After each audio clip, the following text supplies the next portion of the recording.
Next morning, we went and we got our room. We stayed in a room. Next morning, we came again for darshan. I was sat down in the darshan.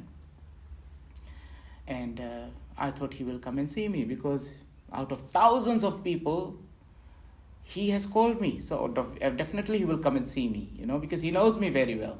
He came in the darshan. No way he came near me. And I was getting, oh my God, he just called me here and he didn't say hello to me. That ego and pride we all have. Nothing. He said nothing. Then again, in the afternoon, the same thing. Next morning, the same thing. He came and walked around all the aisles and everything. Then he went back again. Third day, I was getting very frustrated. I said, I have come all the way from Fiji, and I thought he would come and see me, or, at least acknowledge me that I'm here. I want him to know that I'm here. I'm very sick.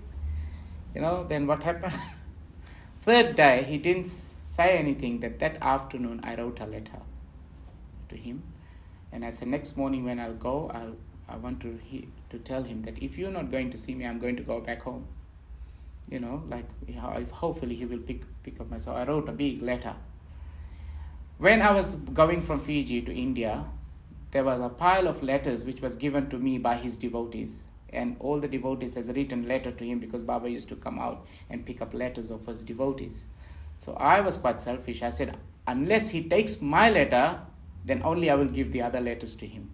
So I was getting a bit agitated as well, because he didn't see me for 3 days, And then what happened, the tumor which I had, it started to burst a little bit, and I was becoming a bit scared. What if something happens to me here? Because we don't know anybody in India. So the third day I wrote a letter, if you are God and if you are this, if you are going to take care, if you know me very well, you will come to me today and you will pick up my letter. So this is on the fourth day. I was sitting in darshan. The music started. He came and walked around everywhere, all the devotees and students and everywhere. The place where I was sitting, he hardly ever comes that side, right? So I was waiting. And then what happened? He went all the way to the front. And once he goes in the front, he doesn't come back. So I was so upset. I'm holding my letter and I'm very upset. And I said, he called me all the way from here. He's not even seeing me. He's not even saying anything. How can I believe in him? This and that. All these monkey thoughts and everything. Started getting very agitated and angry with myself and with him as well. So I started actually saying all sorts of things within myself, And I said, how can I believe in him? He's not just saying all these things. And as I was saying and crying and upset, then I was just, looking at myself. Then I saw he turned around. Sai Baba turned around. He came all the way from the side, all the way where I was sitting. And he came and stood in front of me. When I opened my eyes and I looked at him, I was so shocked, And one thing which really, really gave me a big surprise is when I looked and he was looking into my eyes, that eyes which I was seeing him, the pupils were just like the globe, the world is in his two pupils, like greenish, bluish color pupils. I was just mesmerized by looking at his eyes. And then as I was looking at him, he just tapped on my head. He just tapped me like that, and he pointed at my letter. When he pointed at my letter, then I gave my letter to him, and I was really shivering and scared of him. He looked at me. And then what he said to me, stay, stay, stay. These are the 3 things which he said. 3 times he said, stay, stay, stay.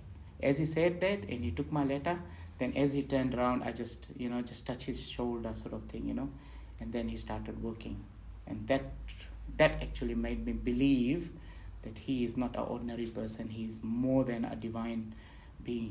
The whole universe is in his eyes. So that actually was my first experience physically with Baba. And he went into his house after that. Then I stayed for more than a month.